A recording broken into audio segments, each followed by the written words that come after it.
بسم اللہ الرحمن الرحیم الحمد للہ رب العالمین والصلاة والسلام علی سید المرسلین وعلى آلہ وصحبہ اجمعین. قال اللہ تبارک وتعالی اعوذ باللہ من الشیطان الرجیم بسم اللہ الرحمن الرحیم شہر رمضان الذی انزل فیہ القرآن ہدی للناس وبینات من الہدی والفرقان. صدق اللہ العظیم. محترم بھائیوں اور بزرگوں، یہ رمضان المبارک کا وہ بابرکت مہینہ ہے جس میں قرآن مجید کا نزول ہوا ہے. قرآن مجید اور رمضان المبارک کا ایک خاص گہرا تعلق ہے. یہی وجہ ہے کہ اللہ تبارک و تعالی نے جب روزے کا مقصد یاد دلایا تو یوں فرمایا لعلکم تتقون، کہ ایمان والو تم پر روزے فرض ہوئے ہیں تاکہ تمہارے اندر تقوی پیدا ہو جائے. اور قرآن مجید کا تعارف یوں ہوا کہ الف لام میم ذالک الکتاب لا ریب فیہ ھدی للمتقین، کہ یہ وہ کتاب ہے جس میں کوئی شک و شبے کی گنجائش نہیں.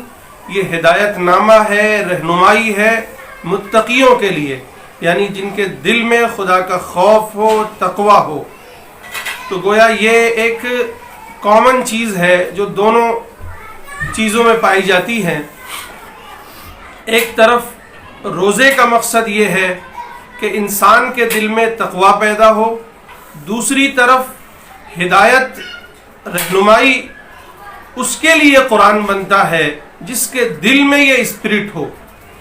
تو یہ قرآن اور رمضان کا ایک خاص تعلق ہے. اس تعلق سے تو ہمیں چاہیے کہ ہم ایک طرف روزے رکھیں، قیام اللیل کریں اور روزے کا جو مقصد ہے اس کا حصول کریں، یعنی اپنے اندر تقوی کی اسپرٹ، تقوی کی روح پیدا کرنے کی کوشش کریں. تو دوسری طرف ہمیں چاہیے کہ ہم قرآن کا مطالعہ کریں، قرآن کی تلاوت کریں. جتنا قرآن کی تلاوت کریں گے، قرآن کا مطالعہ کریں گے، قرآن میں تدبر کریں گے، قرآن میں تفکر کریں گے، تو گویا ہدایت کی راہیں ہمارے لیے کھلنی شروع ہو جائیں گی. یہی وجہ ہے آپ دیکھتے ہیں کہ اللہ کے نبی صلی اللہ علیہ وسلم جو صاحب قرآن ہیں، جن پر قرآن نازل ہو رہا ہے، لیکن آپ کا اہتمام اگر ہم دیکھیں تو رمضان المبارک میں آپ تلاوت کرتے. حضرت جبریل علیہ السلام سے آپ باقاعدہ دور کرتے قرآن کا، پھر آپ راتوں کو اٹھ کر باقاعدہ تلاوت کرتے، یعنی دیگر ایام سے زیادہ آپ راتوں کو جاگا کرتے اور راتوں کو خوب تلاوت کرتے، قیام اللیل میں قرآن خوب پڑھتے. اور یہ بالکل واضح بات ہے کہ اللہ کے نبی قرآن کیسے پڑھا کرتے تھے. سورۃ المزمل میں ہے وَرَتِّلِ الْقُرْآنَ تَرْتِيلًا، اور قرآن کو خوب ٹھہر ٹھہر کر، یا یہ کہیے کہ ترتیل کے ساتھ پڑھو. آج ہمارے یہاں قرآن جو پڑھنے کا رواج ہے، ایک طرف تو ہمارے وہ قرہ ہیں جو ماشاءاللہ ترتیل میں بڑے ماہر ہیں اور ماشاءاللہ خوب محنت سے اور بڑے ہی اہتمام کے ساتھ ایک ایک مد، ایک ایک غنہ اور ایک ایک الفاظ کی ادائیگی کے ساتھ پڑھتے ہیں کہ سننے والا عش عش کر بیٹھے. لیکن دوسری طرف ہمارے ہاں غفلت یہ ہے کہ جب تراویح میں قرآن پڑھا جاتا ہے تو اس طرح ہم پڑھتے ہیں کہ جیسے وہ خدا کا کلام نہ ہو بلکہ کوئی ایک بوجھ کسی گدھے پر. اگر یہ تعبیر آپ کو مشکل لگے تو معاف کیجئے گا، کہ جیسے کسی گدھے پر، جیسے یہود کے بارے میں کہا گیا کہ کتابیں اس پر لاد دی گئی ہیں، کہ جس طرح کسی جانور پر کوئی بوجھ لاد دیا جائے اور وہ جلدی سے بھاگے، کسی طریقے سے یہ بوجھ اتر جائے. تو یہی حال ہمارے حفاظ کرام کا ہے کہ یوں اسپیڈ چلتی ہے کہ 10 منٹ، 20 منٹ، 25 منٹ میں کسی طرح پارا ختم کر دو.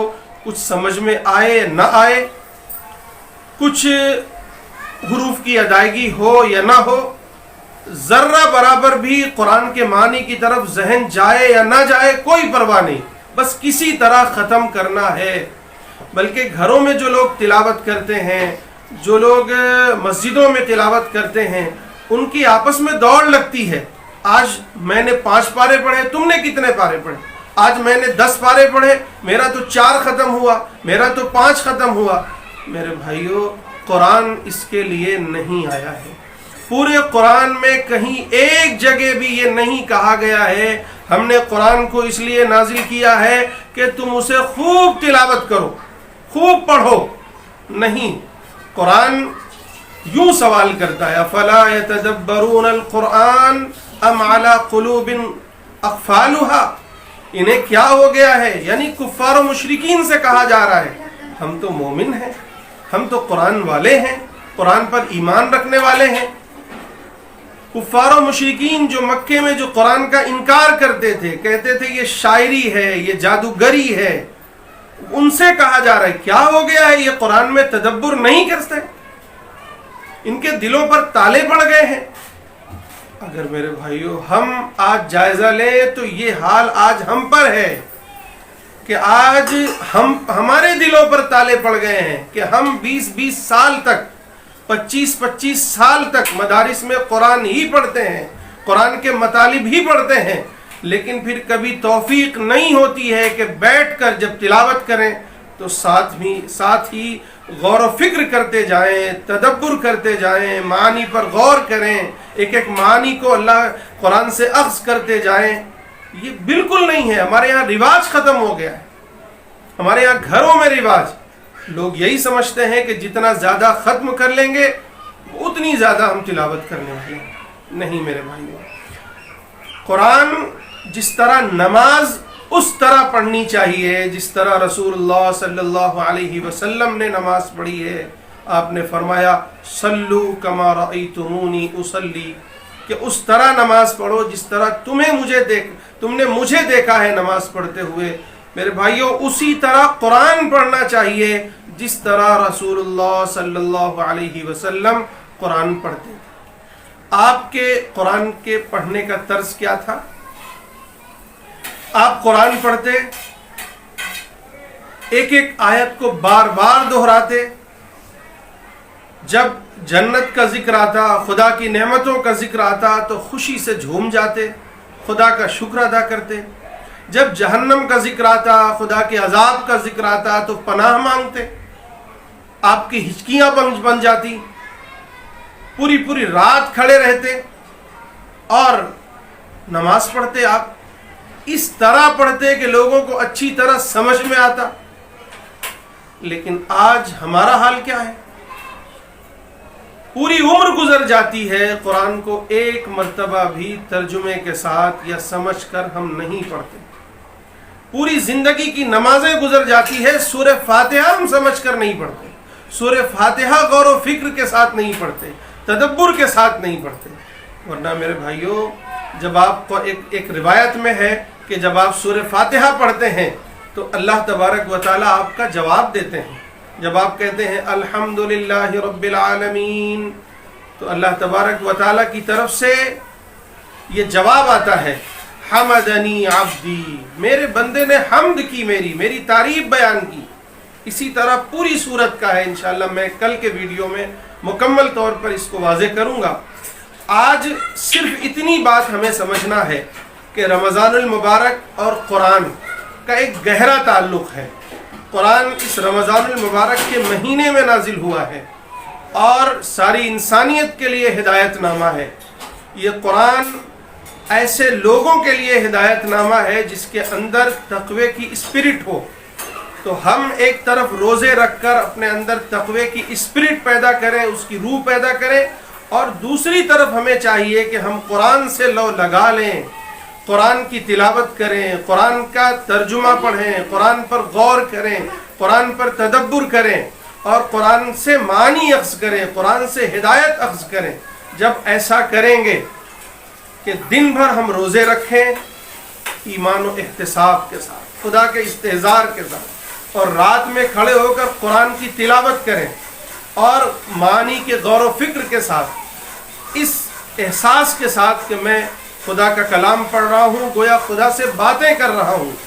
جب اس طریقے سے ہم راتوں کو جاگ کر راتوں کو قیام اللیل کریں گے، قرآن پڑھیں گے، تو اللہ کے نبی صلی اللہ علیہ وسلم کی طرف سے یہ خوشخبری ہے حضرت عبداللہ ابن عمر سے روایت ہے کہ رسول اللہ صلی اللہ علیہ وسلم نے فرمایا القرآن والصیام مشفعان، یہ دونوں شفاعت کرنے والے ہیں، دونوں سفارش کرتے ہیں انسان کی۔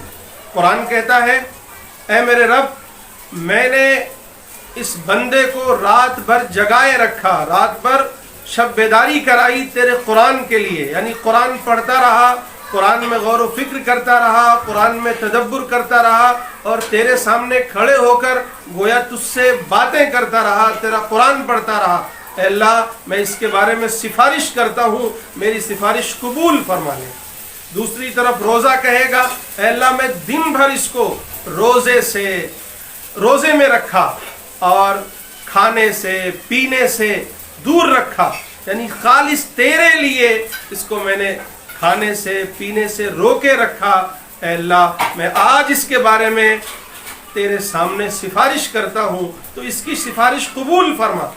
اور پھر ہوگا یہ، اللہ کے نبی نے فرمایا فَيُشَفَّعَانِ، کہ دونوں کی سفارش قبول کی جائے گی۔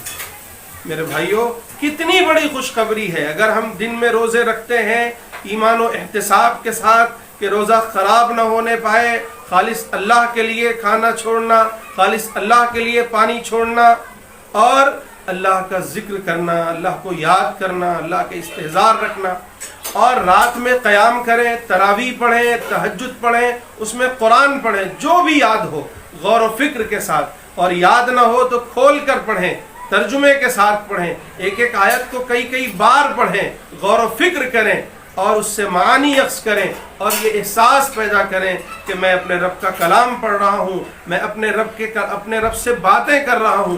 جب اس استحضار کے ساتھ ہم پڑھیں گے، روزے بھی رکھیں گے اور قرآن بھی پڑھیں گے، قیام اللیل بھی کریں گے، تو پھر خوشخبری ہے کہ یہ روزہ بھی یہ قرآن بھی دونوں ہمارے لیے سفارش کریں گے۔ جب سفارش کریں گے تو ظاہر ہے روزہ بھی اور قرآن بھی ہمارے لیے سفارشی بنے گا، تو اللہ تبارک و تعالی حضور پاک علیہ الصلوۃ والسلام کی پیشین گوئی ہے، گویا آپ کی طرف سے یہ مژدہ سنایا گیا ہے کہ ان دونوں کی سفارش قبول کی جائے گی۔